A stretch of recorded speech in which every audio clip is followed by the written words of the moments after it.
Hello दोस्तों, स्वागत है आपका पासा की पाठशाला में। क्या आप बता सकते हैं यूनिफॉर्म सिविल कोड संविधान के किस आर्टिकल में दिया गया है? समान सिविल संहिता आर्टिकल 44 44 समान equal uniform uniform civil code संविधान के आर्टिकल 44 में दिया गया है। क्या आप बता सकते हैं separation of judiciary from executive किस आर्टिकल में है? न्यायपालिका का कार्यपालिका से पृथक्करण हिंदी में ये है आर्टिकल 50 में 50-50 न्यायपालिका कार्यपालिका जुडिशरी एग्जीक्यूटिव 50-50 आर्टिकल 50। ठीक है, ये सारी बातें कहाँ लिखी गई हैं? संविधान के भाग 4 में पार्ट 4 में। क्या है उसका टाइटल? उसका टाइटल है राज्य के नीति निर्देशक तत्व, directive principle of state policy, short में इसे डीपीएसपी भी कहते हैं। इसका स्रोत क्या है, कहां से लिया गया? ये लिया गया है आयरलैंड के संविधान से। इसकी प्रकृति कैसी है, इसका नेचर कैसा है? इसका नेचर है सकारात्मक। ये राज्य को बताता है कि आपको लोक कल्याण के लिए कैसी कैसी और कितनी अच्छी अच्छी पॉलिसीज बनानी चाहिए। तो इसकी बात हो गई स्रोत की। स्रोत हो गया आयरलैंड का संविधान। नेचर नेचर इसका सकारात्मक है। और इसमें क्या दिया गया है? इसमें दिया गया है कुछ पॉलिसीज जो कि राज्य को बनानी चाहिए। अब ये जो संविधान का पार्ट 4 है, राज्य के नीति निर्देशक तत्व डीपीएसपी, ये कहां से कहां तक है? इसमें आर्टिकल 36 से 51 तक दिए गए हैं। कहां से कहां तक? आर्टिकल 36 से आर्टिकल 51 तक। तो इसको एक एक करके देख लेते हैं, क्योंकि यहां से अक्सर एग्जाम में प्रश्न आते हैं और लोग मूल कर्तव्य, मूल अधिकार, संविधान के स्रोत, ये मुख्य मुख्य आर्टिकल याद करके चले जाते हैं और डीपीएसपी को छोड़ देते हैं। और जब यहां से क्वेश्चन आते हैं तो वो क्वेश्चन या तो गलत करके आ जाते हैं या फिर छोड़ के आ जाते हैं। तो चलिए हम इन्हें एक एक करके देख लेते हैं। इसका पहला आर्टिकल है आर्टिकल नंबर 36। इसमें राज्य को परिभाषित किया गया है। अब राज्य को परिभाषित किया गया, यदि एग्जाम में क्वेश्चन आ जाए कि राज्य को किस आर्टिकल से परिभाषित किया गया है, तो हम लिख देंगे 36 पे टिक लगा देंगे। लेकिन यदि वहीं पे ऑप्शन में 12 हो तो 12 पे टिक लगेगा, और यदि ऑप्शन में दोनों हो 12 और 36 तो दोनों पे टिक लगेगा। क्या है माजरा? ये आर्टिकल नंबर 36 में लिखा गया है कि यहां जो राज्य का अर्थ होगा वो वही होगा जो कि आर्टिकल 12 में पार्ट 3 में दिया गया है, और वहां पे राज्य को परिभाषित किया गया है। तो यदि राज्य की डिफिनीशन पूछेगा एग्जाम में तो आर्टिकल 36 है ओनली, तो हम 36 कर देंगे। यदि 12 है तो 12 कर देंगे, दोनों है तो दोनों हो जाएंगे। आर्टिकल 37 में क्या दिया गया है? इसमें दिया गया है application of the principle in this part, मतलब कि इस भाग में जो भी चीजें दी गई हैं, जितने भी अनुच्छेद हैं, पहला तो ये राज्य का कर्तव्य होगा कि वो उसको लागू करे। दूसरा, ये न्यायालय में परिवर्तनीय नहीं है, मतलब न्यायालय इसमें हस्तक्षेप नहीं कर सकता, या आप जाके क्लेम नहीं कर सकते कि संविधान में ये चीज दी गई है। राज्य को फोर्स नहीं कर सकते कि आप इसे कराओ, ना आप कर सकते हैं न न्यायालय कर सकता है। ठीक, तो ये 37 में दिया गया है कि ये राज्य का कर्तव्य है, लेकिन ये न्यायालय में परिवर्तनीय नहीं है। आर्टिकल 38 में दिया गया है state to secure a social order for the promotion of welfare of the people. इसका हिंदी अर्थ होता है राज्य लोक कल्याण की अभिवृद्धि के लिए सामाजिक व्यवस्था बनाएगा। सामाजिक व्यवस्था बनाएगा किसके लिए? लोक कल्याण के लिए। तो इसमें तीन चीजों का जिक्र किया गया है। क्या है वो? सामाजिक, आर्थिक और राजनीतिक न्याय। ऐसी पॉलिसीज बनाएगा जिससे लोगों को सामाजिक, आर्थिक और राजनीतिक न्याय मिले, मतलब सोशल जस्टिस, इकोनॉमिकल जस्टिस और political justice. Social, economic and political justice की बात कहां की गई है? आर्टिकल 38 में। राज्य को ऐसी नीतियां बनानी चाहिए। आर्टिकल 39 में क्या दिया गया है? 39 में दिया गया है कुछ इंस्ट्रक्शंस, कुछ विशेष चीजें बताई गई हैं जिसके ऊपर राज्य को पॉलिसी बनानी चाहिए। बार बार राज्य का जिक्र कर रहा हूं। राज्य का अर्थ क्या होता है? राज्य का अर्थ होता है केंद्र सरकार, राज्य सरकार, और वो कोई भी ऑर्गेनाइजेशन जो राज्य सरकार या केंद्र सरकार के अंतर्गत कार्य करती है। तो क्या एक सरकारी कंपनी राज्य होगी? हाँ, होगी। क्या एक गवर्नमेंट ऑर्गेनाइजेशन राज्य होगा, स्टेट होगा? हाँ, होगा। ठीक है। 39 इसमें क्या दिया हुआ है, 39 में दिया हुआ है कि स्त्री और पुरुष दोनों को समान रूप से जीविकोत्पादन का पर्याप्त साधन मुहैया कराया जा सकता है। आप ये नहीं डिफरेंशिएट कर सकते कि आप लेडीज हो तो आप ये काम नहीं कर सकती, आप जेंट्स हो तो आप ही सिर्फ ये काम कर सकते हो, ये दिया हुआ है 39 में। दूसरा, स्त्री और पुरुष को, लेडीज और जेंट्स को, दोनों को बराबर काम के लिए बराबर वेतन मिलेगा। पीकू मूवी में क्या हुआ था, पीकू मूवी में हुआ अमिताभ बच्चन ने बोला मैं महानायक हूं, मेरी फीस दीपिका पादुकोण से ज्यादा होनी चाहिए। दीपिका पादुकोण ने बोला कि देखो मैं लेडी हूं और मुझे ज्यादा फीस मिल रही है, इसलिए ये अपोज कर रहे हैं, तो एक कंट्रोवर्सी क्रिएट हुई थी। तो आर्टिकल 39 इसमें दिया गया है कि स्त्री हो पुरुष हो यदि समान काम कर रहे हैं तो उनको समान वेतन मिलेगा। इसके अलावा जो सामुदायिक संसाधन है, भौतिक संसाधन, राज्य उनके ऊपर ऐसी विधि बनाएगी ताकि उसका नियंत्रण लोकहित में हो सके, कोई उसको ग्रैब न कर सके, इकट्ठा न कर सके। दूसरा, कुछ ऐसी विशेषताएं, राज्य ऐसी नीतियां बनाएगा कि कोई वृद्ध हो, कोई स्त्री हो, कोई बालक हो, उनको कुछ ऐसे कार्य न करने पड़े कि जो उनके लिए अहित हो या उपयुक्त न हो।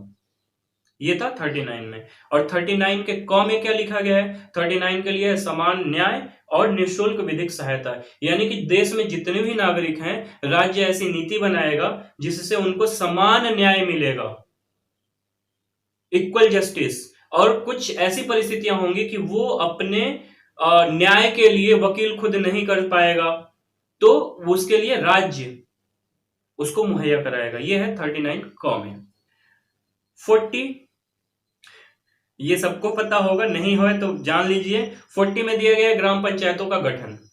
अब ग्राम पंचायतों का संगठन जैसे ही बोलूंगा आप बोलेंगे ये तो 243 में है। कहा, 243 में।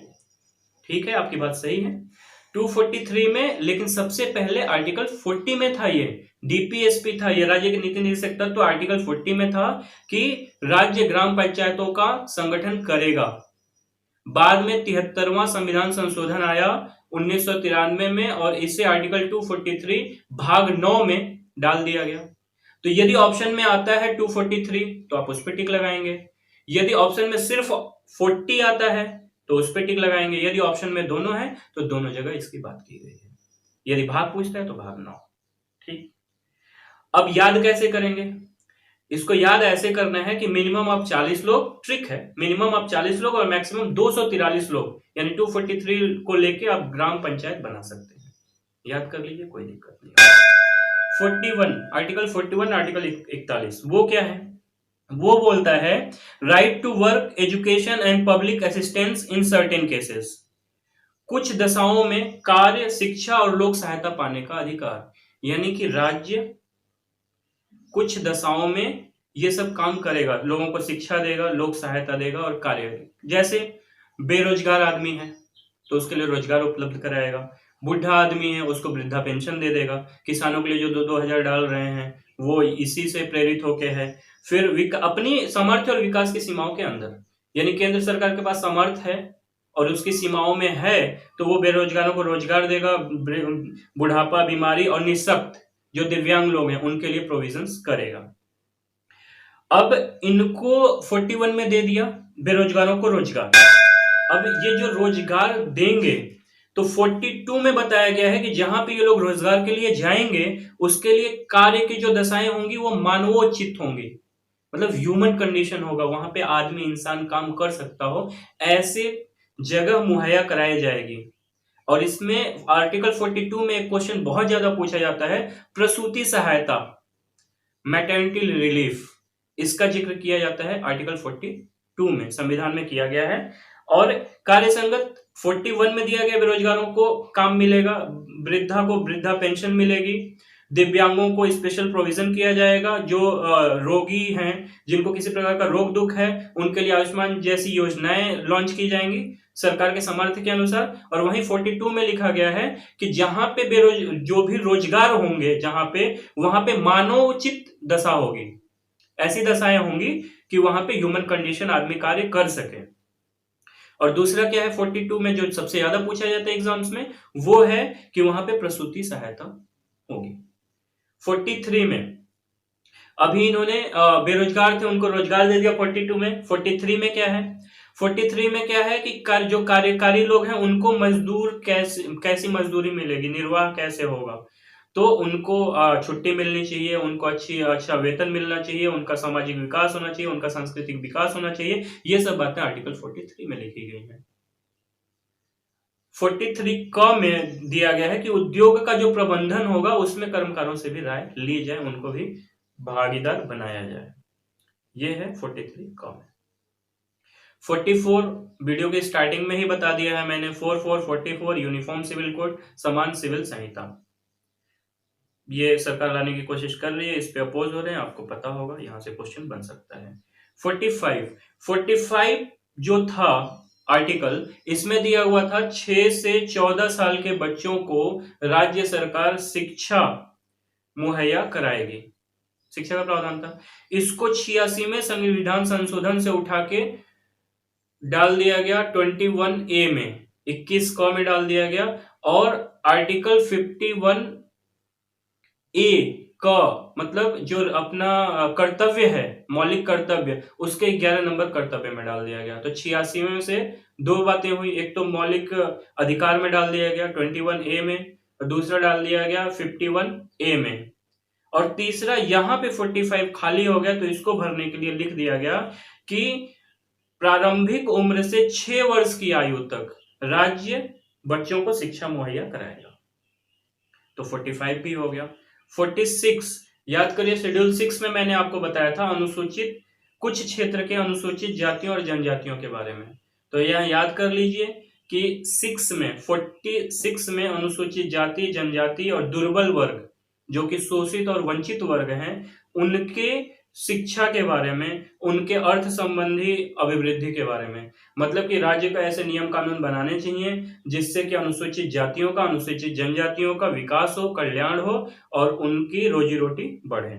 ये है 46 में।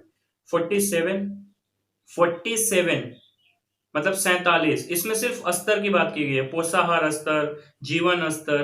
राज्य वे सारी चीजें करेगा जिससे लोगों का पोषाहार स्तर ऊंचा हो, जीवन स्तर ऊंचा हो, इंग्लिश में बोलेंगे तो स्टैंडर्ड ऑफ लिविंग इंप्रूव हो, पब्लिक हेल्थ इंप्रूव हो, ये बातें की गई 47 में। इसको याद करेंगे, 47 स्तर, पोषण स्तर, जीवन स्तर, सब कुछ ऊंचा करने की जो बात की गई है वो आर्टिकल 47 में की गई है। 48 मान लीजिए आपका जीवन स्तर ऊंचा हो रहा है, आपका पोषण स्तर ऊंचा हो रहा है, तो 47 में एक बात और बताता चलूं, इसी में दिया गया है कि मादक पेय पदार्थों और औषधियों का निषेध, यानी कि ड्रिंकिंग एंड ड्रग्स का प्रोहिबिट करना, इसको निषेध करना 47 में दिया गया। तो यदि एग्जाम में क्वेश्चन बन जाता है कि शराब बंदी और ड्रग्स बंदी किस संविधान के आर्टिकल में दिया गया, तो आर्टिकल नंबर 47 में दिया गया है कि राज्य को ऐसे नियम बनाने चाहिए जिससे कि लोग मद्यपान का निषेध करें और गैर जरूरी दवाओं का सेवन न करें, जिसको ड्रग्स कहते हैं, और बिहार ऐसा कर रहा है। 48 में जब तो उसको काम चाहिए, तो काम चाहिए तो वो कृषि करेगा, गांव का आदमी है तो वो चला गया कृषि करने। तो 47 से 48 को रिलेट करेंगे कि इसमें जीवन स्तर को ऊंचा करेगा, और जीवन स्तर को ऊंचा करने के लिए क्या करेगा, कृषि करेगा, पशुपालन करेगा। तो कृषि और पशुपालन का संगठन दिया गया है 48 में। और इसी 48 से एक क्वेश्चन और निकल के आता है कि गायों, बछड़ों और दुधारू पशुओं का वध निषेध कहां दिया गया है, तो इसी 48 में कृषि और पशुपालन में ही ये बात भी दी गई है कि जो दुधारू गाय है, बछड़ा है और दुधारू पशु हैं, राज्य से कानून बनाएगा कि उनका वध न किया जाए। तो कृषि और पशुपालन आर्टिकल 48। अभी 48 क में पर्यावरण संरक्षण, मान लीजिए आप खेत में काम करने गए, आपने वहां पे पौधे लगा दिए, तो ये 48 क में पर्यावरण संरक्षण और जंगली जीवों का, वन जीवों की रक्षा दी गई है। तो ये कैसे रिलेट करेंगे, 47 में जीवन स्तर को ऊंचा किया जाएगा, 48 में कृषि और पशुपालन किया जाएगा, पर्यावरण का संरक्षण और वन्य जीवों का संरक्षण किया जाएगा। 49 इसको ऐसे याद कर लीजिए कि 49 ऐसे राष्ट्रीय स्मारक हैं, ट्रिक है, 49 ऐसे राष्ट्रीय स्मारक हैं जिनका हमें संरक्षण करता है। तो राष्ट्रीय महत्व के स्मारकों, स्थानों और वस्तुओं का संरक्षण 49 में दिया गया, protection of monument and places and objects of national importance. Lal Qila हुआ, कुतुब मीनार हुआ, ताजमहल हुआ, इनका संरक्षण कहां से आता है, 49 से। 50 50 पहले ही बता दिया है कि न्यायपालिका और कार्यपालिका का पृथक्करण, separation of judiciary from executive, इसको लगा दीजिएगा। 51 में 51 बार आप बोल दीजिए जग शांति, विश्व शांति, अंतरराष्ट्रीय शांति। तो अंतरराष्ट्रीय शांति और सुरक्षा की बात की गई है आर्टिकल 51 में। तो इसी के साथ ये आज का लेक्चर खत्म होता है और आशा करता हूँ कि आपको ये पसंद आया होगा।